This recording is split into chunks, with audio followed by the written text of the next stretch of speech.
মুক্তিযোদ্ধাদের যে নেতা যে পাকিস্তানে বসে আছে, কি নাম সংগঠনটার নেতা যে বলছে যে আমরা ৭১-এর প্রতিশোধ নিলাম, লস্করে তৈয়বা। হ্যাঁ, এখন ৫ই আগস্টের যারা নেতা, যারা সমন্বয়ক, যারা ইউনূস সাহেবরা, তাদের এখন এটা ক্লিয়ার করতে হবে যে ওই যে লস্করে তৈয়বা যে কইছে কথাটা সত্য না মিথ্যা, তা না হলে প্রতিবাদ করতে হবে যে এইসব মিথ্যা কথা বলবেন না। আমন্ত্রণ জানাচ্ছি প্রিয় দর্শক, মানচিত্র নিয়মিত আয়োজন কথোপকথনে। আপনারা জানেন যে মুক্তিযোদ্ধার ক্ষেত্রে নতুন সংজ্ঞা নির্ধারণ করা হয়েছে, সরকারের পক্ষ থেকে একটি গেজেট প্রকাশিত হয়েছে যে কারা মুক্তিযোদ্ধা কিংবা কারা মুক্তিযোদ্ধা নয় সে ধরনের একটি ডিসক্রিপশন দেওয়া হয়েছে। এর মধ্য দিয়ে নতুন করে একটি বিতর্ক আমাদের সামনে এলো। আমরা সেই বিষয় নিয়ে কথা বলবো। আমাদের সঙ্গে যুক্ত রয়েছেন মুক্তিযোদ্ধা অ্যাডভোকেট ফজলুর রহমান, বিএনপির চেয়ারপারসনের উপদেষ্টা।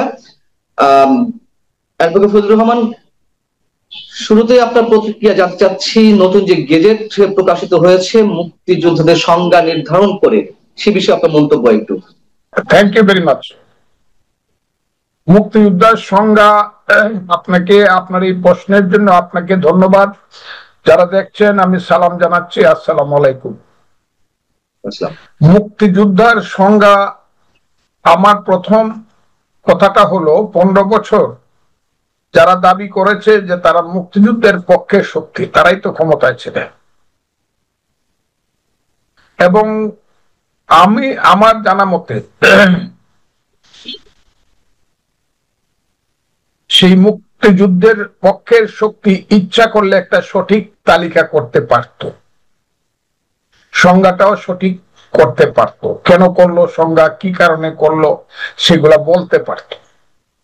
কিন্তু এই 15 বছরে তারা সঠিক সংজ্ঞা করা দূরের কথা, সঠিক একটা তালিকাও করতে পারলেন। কারণ আমার জানা মতে আমার কিশোরগঞ্জ জেলায় আওয়ামী লীগ শাসনের সময় 15 বছরে অনেক ভুয়া মুক্তিযোদ্ধা হয়েছে, এখন শেষ দিন পর্যন্ত। যাদের বয়স 3 বছর ছিল তারাও মুক্তিযোদ্ধা হয়েছে টাকা দিয়া। এটা আমি সবাইকে দোষী। কত টাকার পরিমাণ? নিচে 20 লাখ, উপরে 50 লাখ। আমি জানি, আমারে বললে আমি চ্যালেঞ্জ করবো যে আমি জানি এবং দেখাই দিব, এবং সবাই বলবো ও 50 লাখ টাকা দিয়ে মুক্তিযোদ্ধা হয়েছে। আওয়ামী লীগের আমল এটা হইলে কেন যেন আমার থানা ইটনাতে এইটা একজন ব্যক্তি টাকা দিয়ে মুক্তিযোদ্ধা হয়েছে, মুক্তিযুদ্ধের ধারে কাছেও ছিল না, সে ডিসি পর্যন্ত হইয়া রিটায়ার করছে। কথাটা বুঝার চেষ্টা করে। সমস্ত মুক্তিযোদ্ধারা লিখিত দিচ্ছে ইটনা থানার যে এরা এরা মুক্তিযোদ্ধা না। তাইলে আমার কথাটা হলো, যারা রিয়েল মুক্তিযোদ্ধার দল ছিল শেখ হাসিনার নেতৃত্বে, যারা নিজেদেরকে দাবি করে, এবং আমিও মনে করি আওয়ামী লীগ মুক্তিযুদ্ধের নেতৃত্ব দানকারী দল, এটার মাঝে কোনো সন্দেহ নাই, তারা কেন মুক্তিযুদ্ধেরকে নিয়ে যে হাজার হাজার ফলস মুক্তিযোদ্ধা করলো কেন?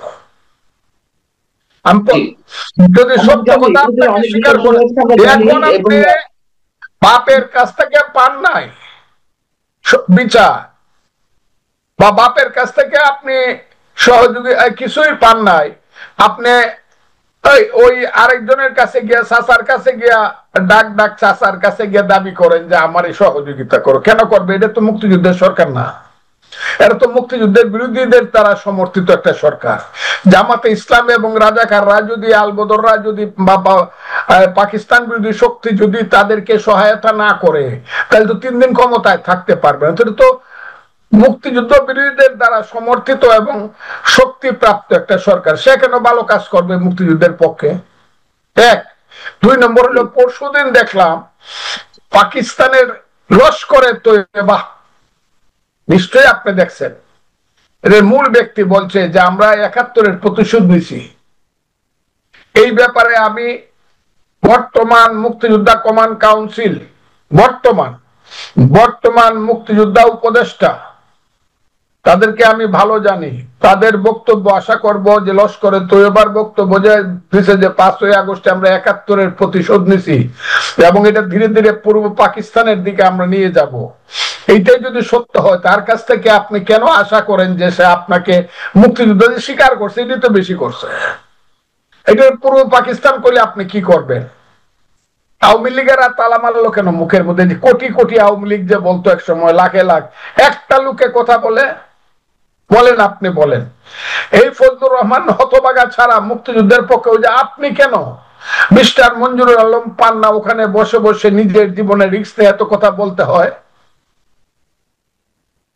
কেন সাংবাদিক আমার ভাই, নাম বললাম না, নামটা বললাম নাইলে ভুল বুঝা, আজিজ ভাই কেন এত সত্য কথা নিজের জীবনের ঝুঁকি নিয়ে বলতে হয়?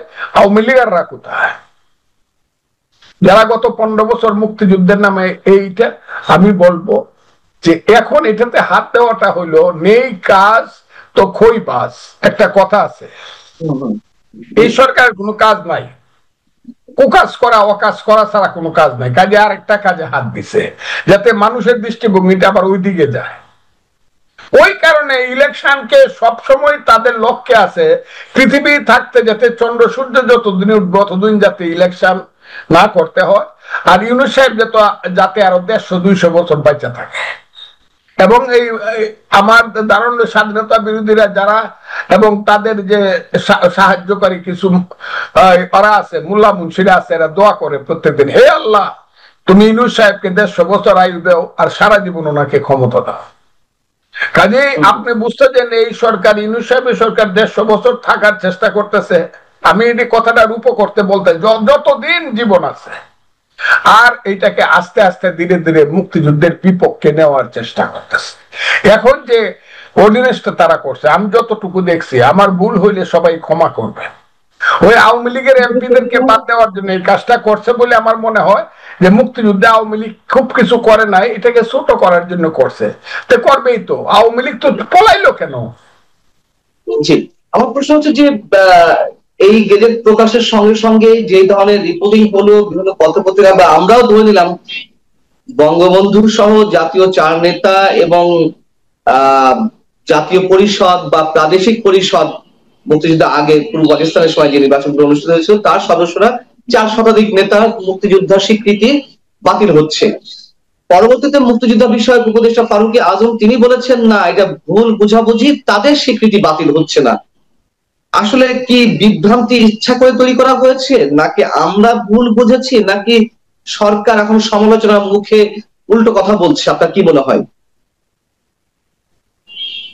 এই সরকার সবই টেস্ট করতেছে, টেস্ট করে, বুঝছে যে আমরা এই কাজটা করে টেস্ট করে ভিন্ন কারণে। একটা হইলো জিনিসটাকে পাকিস্তানের দিকে নিয়ে যাওয়ার জন্য টোকা দিয়া দেখে। কি টোকা দিছে? প্রথম মুক্তিযুদ্ধ হলো 47, মুক্তিযুদ্ধ হলো 24, 71 হলো ভাইয়ে ভাইয়ে ঝগড়া, ওখানে কোনো যুদ্ধ হয় না, এটা ছিল ইন্ডিয়ার কনস্পিরেসি, ভারতের চক্রান্ত। 71। এখন আপনি একজন সাংবাদিক, আমি একজন পলিটিশিয়ান, আপনি মুক্তিযোদ্ধা ছিলেন না, কিন্তু আপনি মুক্তিযুদ্ধের চেতনাকে আদর্শকে ধারণ করেন, আর আমি মুক্তিযুদ্ধ ছিলাম, আদর্শকে ধারণ করি। আমি যখন বললাম এই রাজাকারের বাচ্চারা এখনো কিন্তু জীবিত আছে, রিয়াল বদরের বাচ্চারা, এইসব কথা বলিস না, 71 না থাকলে কিন্তু বাংলাদেশ নাই, তোরা পাকিস্তান জায়গা, না হলে দেশটার নাম পূর্ব পাকিস্তান করে এলো, কারণ যুদ্ধ না হইল তো বাংলাদেশ হইত না। এইগুলা কইতে কইতে প্রথমে বক্সে ফজলুর রহমান যে কত জাউরা, ফজলুর রহমান যে ভারতীয় বেশ্যার ঘর থেকে হইছে, এসব খুব বক্সে বইকে দেখো না। আমি কান বন্ধ করে ফেলছি, আমি কান বন্ধ করে যখন ফেলছি যে আমি আমার সত্য কথা মুক্তিযুদ্ধের পক্ষে বলবো রে রাজাকারের বাচ্চারা, এই এতদিন পরে আইসা রাজাকারের বাচ্চারা বলতে হ একটা যুদ্ধ হয়েছিল। এর আগে কিন্তু কইছে যারা অস্ত্র হাতে নিয়েছিল 71 সনে, জামাত বলছে কিন্তু তারা আল্লাহর কাছে মাপ চাও, আল্লাহ ইচ্ছা করলে মাপ করে, এত কয় না না একটা যুদ্ধ হয়েছিল। এটা টেস্ট করে দেখতেছে। এগুলো টেস্ট করা, তার মূল কাজটা হলো ইলেকশনকে বিলম্বিত করা, ওই যে জাতীয় নির্বাচন, ওইটাকে প্রলম্বিত করার জন্য এইসব কাজ হইতেছে। তবে যে লোকটার কথা আপনি বললেন, ওই যে মুক্তিযোদ্ধা মন্ত্রণালয়ের দায়িত্বে যিনি আছেন, he is a good man, he is real freedom fighter, উনি বীর প্রতীক, I know him, কিন্তু একজনের পক্ষ তো সবকিছু করা সম্ভব না, কারণ উনি তো এত বড় একজন মুক্তিযোদ্ধা হওয়া সত্ত্বেও কেন তার দপ্তরের মাধ্যমে মুক্তিযুদ্ধ বিষয়ক মন্ত্রণালয়ের পক্ষ থেকে একের পর এক হঠকারী সিদ্ধান্ত কিংবা বিতর্কিত সিদ্ধান্ত নেওয়া হচ্ছে? এ পর্যন্ত মুক্তিযুদ্ধের যে স্মৃতি স্মারকগুলো ধ্বংস করা হয়েছে 5 আগস্টের পরে, সেইগুলার ক্ষেত্রে কোনো ধরনের কোনো উদ্যোগ তো নেওয়া হয়নি সংরক্ষণ বা পুনর্নির্মাণের ক্ষেত্রে। উল্টো 24-এ যারা আন্দোলন করেছে তাদেরকে মুক্তিযুদ্ধ মন্ত্রণালয়ের মাধ্যমে বিশেষ সুযোগ সুবিধা দিয়ে 71-এ যারা মুক্তিযুদ্ধ আপনারা তাদের স্ট্যাটাসে নেওয়ার একটি চেষ্টা করা তো আমরা শুরু থেকে দেখছি। এই বিতর্কিত সিদ্ধান্ত তিনি কিভাবে মেনে নিচ্ছেন বা তার মাধ্যমে কেন এই সিদ্ধান্তগুলো আসছে? আসছে যে আমি মনে করি তার মতো লোকের এখানে থাকা উচিত, আর যদি থাকে তাকে ভবিষ্যতে ইতিহাসের গ্লানির তলে পড়তে হবে, ইতিহাসের দায়িত্ব তাকে নিতে হবেই, কারণ যদি থাকে, কিন্তু তার থাকা উচিত না। এই যে এই অপকর্মটা যে করছে, যে 71-এর মুক্তিযোদ্ধাদের সঙ্গে আবার 24-এর মুক্তিযোদ্ধা, আমি বলি বাঘ আর বিড়াল দুইটাই বুঝি সমান সমান। যে দেশে চাইলে ডাইলে একদল, তেলে গিয়ে একদল, হ্যাঁ, 71 আর 24-এ একদল, এটা মহা অপরাধ করতেছে। এবং 24 সম্পর্কে কিন্তু প্রশ্ন আইসা গেছে অলরেডি। 24-এর পিছনে কি পাকিস্তানের ওই যে পরশুদিন যে বলছে, ওর নাম কি, নামও মনে থাকে না, হারামজাদারা রাজাকারের বাচ্চাদের যে নেতা যে পাকিস্তানে বসে আছে, কি নাম সংগঠনটার নেতা যে বলছে যে আমরা 71-এর প্রতিশোধ নিলাম।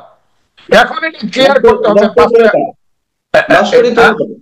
লস্করি তৈয়বা।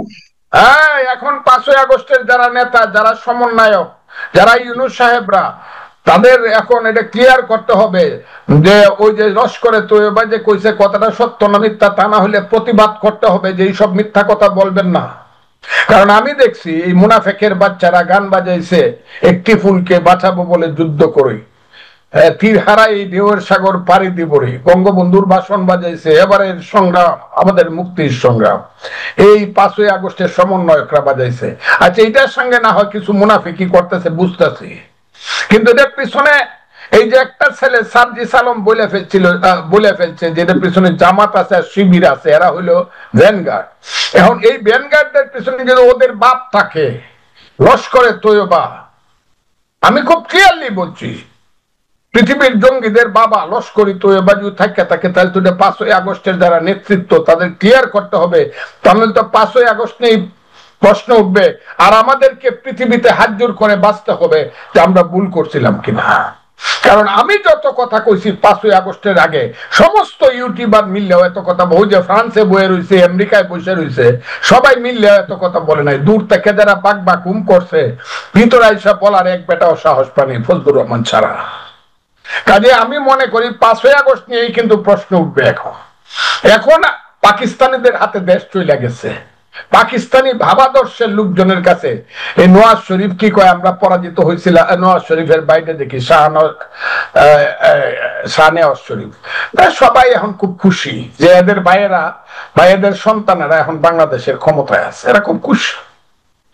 কিন্তু এরা যখন খুশি হয় তাহলে যে সার্জিস আলমের কথা বলছিলেন বা হাসনাত আব্দুল্লাহ সাবেক সমন্বয়করা একসময় যখন বুঝতে পারলো যে মুক্তিযুদ্ধ ছাড়া আসলে দেশে রাজনীতি করা সম্ভব নয়, তখন তারা জামাতে ইসলামীকে অ্যাটাক করা শুরু করলো। আবার যখন জামাতের একজন শীর্ষ নেতা মানবতা বিরোধী অপরাধের দায়ে দণ্ডিত হয়েছিলেন, মৃত্যুদণ্ডপ্রাপ্ত হয়েছিলেন, তিনি যখন খালাস পেলেন তখন আবার তারা মন্তব্য করলেন যে একে একে যাদের মৃত্যুদণ্ড হয়েছে তারা যদি ফিরে আসতেন, তারা যদি বেঁচে থাকতেন, তারাও সম্ভবত এভাবে বেরিয়ে আসতেন। আসলে তাদের উদ্দেশ্যটা কি? কখনো জামাতের বিরুদ্ধে কথা বলছে, আবার জামাতের যুদ্ধাপরাধীদের পক্ষে তারা কথা বলছে, জয়গান গাইছে। এই দেশটাকে একটা বর্বর মধ্যযুগীয় জঙ্গিবাদী রাষ্ট্র তৈরি করা, যেখানে স্লোগান দেওয়া হয় আফগানিস্তানের পক্ষে দেশ যাবে, আমরা সবাই তালেবান, বাংলা হবে আফগান, এক সময় স্লোগান দেওয়া হইতো। এখন দেখলাম কিছু মৌলানা সাহেব আবার বলে আফগানিস্তান নাকি পৃথিবীর 3য় শ্রেষ্ঠ সুখী দেশ, যেখানে 1/3 লোক রাত্রে বেলা না খায়া মরে, সেই আফগানিস্তান হইতে চায় তারা।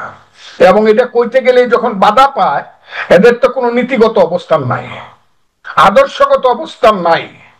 যখন মনে করে যে বেশি বাধা পাইতেছে তখন আবার একটু, এইগুলা তো খুবই বাটপার শ্রেণীর মানুষ, ওই যে গ্রাম্য বাটপার থাকে, আমি এদেরকে তো বাটপার বলি, শ্রেণীর মানুষ যারা ওই আদম ব্যবসা করে, মানুষের কাছ থেকে গিয়া কয় টাকা দেও 2 লাখ, 15 দিনের মধ্যে সৌদি আরবে পাঠাবো, বেতন হবো 60,000, ওইসব বাটপার শ্রেণীর মানুষ, নিজেরাও বাটপার। যারা ভাত খাইতে পারতো না 2 টাকা দিয়ে, যাদের 200 কোটি টাকা হয়েছে, এই শ্রেণীর মানুষ হলো এরা। মানুষ এরা কি মানুষ? এরা এইসব ছেলে পেলে, এইসব লোকজন কি মানুষ? এরা কোথাও কোনখানে এরা লাগছে? এখন সুযোগ পাইছে, সুবিধা পাইছে একটা চক্রান্তের মাধ্যমে, তারা রাষ্ট্র ক্ষমতা নিয়ে নিছে। এটার জন্য তো আপনাকে কিছুদিন ভোগ করতেই হবে। যদি আপনি সঠিক না, আপনি কেন এরকম করছিলেন? এটা আগে নিজে তওবা করেন, আগে নিজেরা তওবা করেন। কেন 15 বছর আপনি 3টা ইলেকশন দেন নাই? কেন 14 সনের বিনা ভোটে ইলেকশন করছেন? কেন 18 সনে দিনের ভোট তাতে করছেন, নিশিরাইতের এমপি হয়েছেন? কেন 24 সনে আমির আমির ভোট করছেন? কেন সালমান রহমানদের মতো রাজাকারের বাচ্চাদেরকে বাংলাদেশের সমস্ত অর্থনৈতিক নেতা বানায়া, এস আলমদের মতো জামাতের পৃষ্ঠপোষকদেরকে নেতা বানায় আপনি আওয়ামী লীগ, বঙ্গবন্ধুর আওয়ামী লীগ বানাইছেন, এস আলমদেরকে সমস্ত ব্যাংক লুট করছেন? আগে তওবা করেন। আমি জামাত প্রসঙ্গে একটু আসতে চাই। জামাত কখনো সরকারের বিরুদ্ধে হুঙ্কার ছাড়ছে, আবার এটাও আমরা জানি জামাত বিহাইন্ড দ্য স্ক্রিন সরকার পরিচালনা করছে। মুক্তিযোদ্ধাদের সংজ্ঞা নির্ধারণের ক্ষেত্রে বা সরকারের পক্ষ থেকে যে গেজেটটি প্রকাশ করা হয়েছে, কার মুক্তিযোদ্ধা স্বীকৃতি থাকবে, কে সহযোগী মুক্তিযুদ্ধ হবে, সেই জায়গায় একটি অপশনে বলা হচ্ছে, আমি একটু বলি আপনাকে, এই বিষয়ে একটু খণ্ডন করতে, মানে আপনার কাছে ব্যাখ্যাতে চাওয়ার ইচ্ছা রয়েছে আমার। মুক্তিযুদ্ধের পরিবর্তিত সংজ্ঞায় বলা হচ্ছে 1971 26 মার্চ হতে 16 ডিসেম্বর পর্যন্ত একটি স্বাধীন গণতান্ত্রিক রাষ্ট্র হিসেবে বাংলাদেশের জনগণের জন্য সাম্য, মানবিক মর্যাদা ও সামাজিক ন্যায় বিচার প্রতিষ্ঠার আকাঙ্ক্ষায় হানাদার ও দখলদার পাকিস্তানের সশস্ত্র বাহিনী এবং তাদের সহযোগী রাজাকার, আল-বদর, আল-শামস, তৎকালীন মুসলিম লীগ, জামাতে ইসলামী, নিজামে ইসলাম এবং দালাল ও শান্তি কমিটির বিরুদ্ধে যুদ্ধ, অর্থাৎ পাকিস্তানি দখলদার বাহিনী সহ আল-বদর, আল-শামস, তৎকালীন মুসলিম লীগ, জামাত ইসলামী সহ যারা ছিল তাদের বিরুদ্ধে যে যুদ্ধ সংঘটিত হচ্ছে সেটাই মুক্তিযুদ্ধ। তাহলে এই যে গেজেটে জামাত যে বাংলাদেশের বিরুদ্ধে ছিল, যুদ্ধ অপরাধ সংগঠন হিসেবে দায়িত্ব পালন করেছে বা পাকিস্তানিদের পক্ষে দায়িত্ব পালন করেছে, এখন সরকার আসলে কি বলতে চাইছে? সরকারের মোটিভটি কি? তারা এটি দিয়ে আবার নতুন কোন খেলা খেলতে চাইছে, কি মনে হয়? আমি আপনাকে বলি, এই কথাটার জন্য এদেরকে সবরে মাফ করে দেওয়া দরকার। মানে যারা এই অর্ডিন্যান্সটা করছে, অন্তত এইটুক তারা বুক ফুলায় কইতে পারছে এই রাজাকার, আল-বদর, আল-শামস আর মুসলিম লীগ, জামাত ইসলামী, নিজাম, মুসলিম লীগ মারা গেছে, জামাত এখনো শুধু জীবিত না, আরো বেশি শক্তিমান হয়ে আসছে। এই তো কথাটা। জামাত যে যুদ্ধ করলো, এরা যদি যুদ্ধ অপরাধী হয়ে থাকে, এই নামে দল করে কেমনে?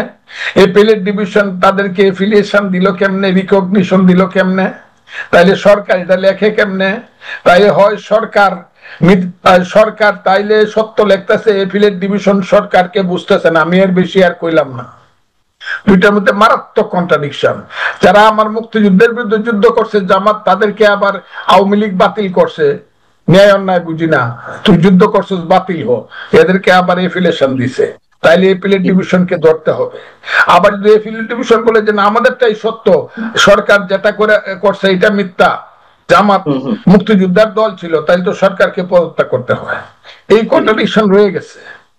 আর আমি যে কথাটা বলবো, এই মুক্তিযুদ্ধের ব্যাপারটা নিয়ে এখন সরকার হাত দিছে, কোনো তাদের মানে চিন্তার মধ্যে কোনো শুভ কথা চিন্তা নাই। চিন্তাটা হলো ইলেকশনটাকে বিলম্বিত করা এবং প্রলম্বিত করা। অনেক ধন্যবাদ ফজলুর রহমান আপনাকে, এবং অবশ্যই নিঃসন্দেহে একজন মুক্তিযোদ্ধা হিসেবে আপনার প্রতি আমাদের সশ্রদ্ধ সালাম, স্যালুট। ভালো থাকুন সবাই, আল্লাহ হাফিজ।